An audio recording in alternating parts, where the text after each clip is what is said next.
On this repair, we had this gap was left too small by the installers, which caused this widening flange to be too close to this, which caused it to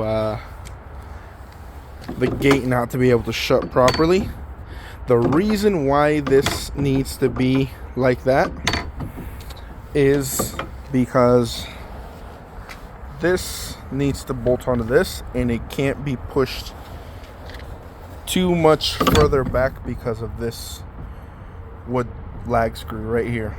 If this gets pushed too far back, it'll go through the picket and there will be nothing supporting that bolt right there, or that screw right there.